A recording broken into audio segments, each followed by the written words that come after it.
तो आज हम एक रिपोर्ट देखने वाले जिसमें इंडिया नेपाल बॉर्डर के रिलेटेड कुछ इंपॉर्टेंट बातें हैं और इसमें ये कहा गया है कि नेपाल कोशिश कर रहा है अपनी सारी जगह वापसी लेने के लिए। इस न्यू एग्रीमेंट के ऊपर इंडिया क्या बोलता है, जिसमें नेपाल ने ये कहा कि हमारी जितनी भी जगह है इंडिया के पास हम वो लेके रहेंगे। रिपोर्ट देख के आपके साथ बात शेयर करते हैं। नेपाल और भारत के रिश्ते को रोटी बेटी का रिश्ता बताया जाता है, लेकिन वही नेपाल भारत को अब आंख दिखाने लगा है। जैसा कि पुष्प कमल दहल प्रचंड के नेतृत्व वाली सरकार बनने के बाद से कयास लगाए जा रहे थे।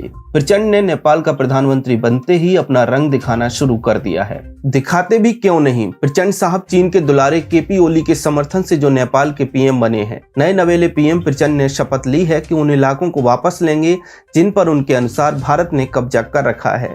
शुरुआत से कहा जा रहा था कि ओली की तरह नेपाल को हाल में मिली प्रचंड के नेतृत्व वाली सरकार भी चीन की गोद में जाकर ही बैठेगी, और अब ऐसा होता भी दिख रहा है। नमस्कार, आप देख रहे हैं TFI, जो है देश का सबसे विश्वसनीय ऑल्टरनेट न्यूज मीडिया पोर्टल, और मैं चमन मिश्रा आपको बताऊंगा कि कैसे कम्युनिस्ट सरकार ने नेपाल को चीन के हाथों में सौंप दिया है। नेपाल के नए नवेले पीएम प्रचंड ने ओली के नक्शे कदम पर चलते हुए एक न्यूनतम साझा कार्यक्रम जारी किया है, जिसमें ऐलान किया गया है कि वो भारतीय क्षेत्रों लिम्पियाधुरा, कालापानी और लिपुलेख इलाकों को वापस लेंगे। यहाँ नेपाल भारत के हिस्सों पर तो अपनी नजरें डाल रहा है, लेकिन प्रचंड और ओली को चीन के द्वारा नेपाल की जमीन कब्जाए जाने के मुद्दे पर सांप सूंघ गया है। इससे पहले जब ओली नेपाल के प्रधानमंत्री थे तो वर्ष 2020 में उन्होंने नेपाल का नया राजनीतिक नक्शा जारी किया था।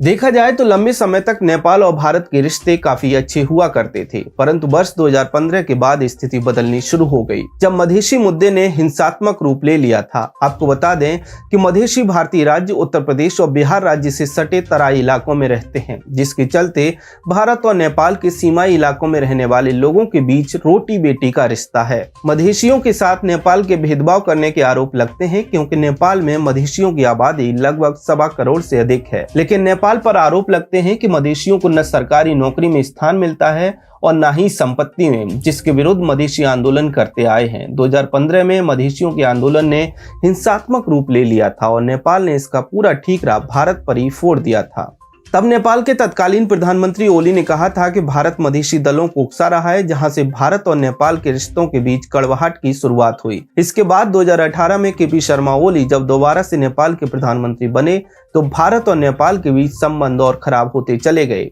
चीन के इशारों पर कूदने वाले केपी शर्मा ओली ने नेपाल का नया विवादित नक्शा पास कर दिया, जिसमें भारत के 400 वर्ग किलोमीटर के हिस्से को नेपाल का दिखाया गया। जिसके बाद भारत ने नेपाल को कड़ी चुनौती दी थी कि देश की संप्रभुता और क्षेत्रीय अखंडता में इस तरह का हस्तक्षेप बर्दाश्त नहीं किया जाएगा। वहीं प्रचंड भी उसी दिशा की ओर अग्रसर है जिस दिशा में ओली थे, और प्रचंड ने भी भारत विरोधी चाल चलनी शुरू कर दी है। प्रचंड के प्रधानमंत्री बनते ही चीन और नेपाल एक बार फिर करीब आने लगे हैं। नेपाल चीन के बीच cross border railway line project बनाने की फाइल दोबारा बाहर निकल आई है। वहीं प्रचंड के प्रधानमंत्री बनने के एक दिन बाद ही चीन ने नेपाल चीन क्रॉस बॉर्डर रेलवे लाइन की व्यवहार्यता अध्ययन करने के लिए विशेषज्ञों की एक टीम काठमांडू भेज दी थी। इतना ही नहीं, प्रचंड ने पीएम बनने के एक सप्ताह के भीतर नेपाल के टूरिस्ट हब पोखरा में चीनी सहायता से बने इंटरनेशनल एयरपोर्ट का उद्घाटन कर दिया। इसके अलावा बीते दिनों ही चीन और नेपाल के बीच रासू बागादी केरुंग बॉर्डर पर 3 साल से बंद व्यापार को फिर से बहाल करने की मंजूरी दे दी गई है।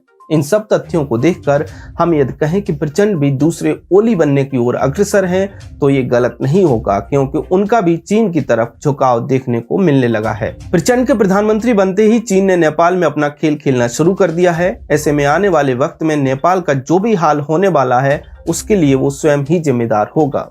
नेपाल और इंडिया के बॉर्डर पे काफी कशीदगी चल रही है, और नए प्राइम मिनिस्टर जब आए तो पहले दिन पे, साल के पहले दिन पे ही इन्होंने एक नए इंटरनेशनल एयरपोर्ट का इनॉग्रेशन किया। उस पे इंडियन मीडिया का काफी गुस्सा आया, और उस गुस्से के बाद क्या हुआ कि नेपाल के लोगों ने ये बोला कि यार हम इंडिया के साथ ताल्लुकात रखने नहीं चाहते हैं। उसके बाद क्या हुआ कि नेपाल के नई कैबिनेट ने एक मुआहदा साइन किया, एक एग्रीमेंट साइन किया, और इसमें ये कहा गया कि हम जितने भी हमारी जगह है वो इंडिया से हम लेके रहेंगे। अभी इस एग्रीमेंट पे साइन हुआ तो काफी इंडियन लोगों का और काफी इंडियन लोगों का ये कहना है कि यार ये हमारे बॉर्डर पे बोल रहे, चाइना वाले बॉर्डर पे ये लोग क्यों नहीं बोल रहे? चाइना ने भी इनकी काफी सारी जगहों पे कब्जा किया है, तो चाइना पे लोग क्यों नहीं बोल रहे? चाइना के इस बॉर्डर के खिलाफ बातें क्यों नहीं की जा रही? नेपाल की नई कैबिनेट चाइना के खिलाफ बातें क्यों नहीं कर रही? तो यहाँ पे वो फिर ये कहते हैं कि यार ये प्रो चाइनीज गवर्नमेंट है और ये सिर्फ चाइना का ही मानता है।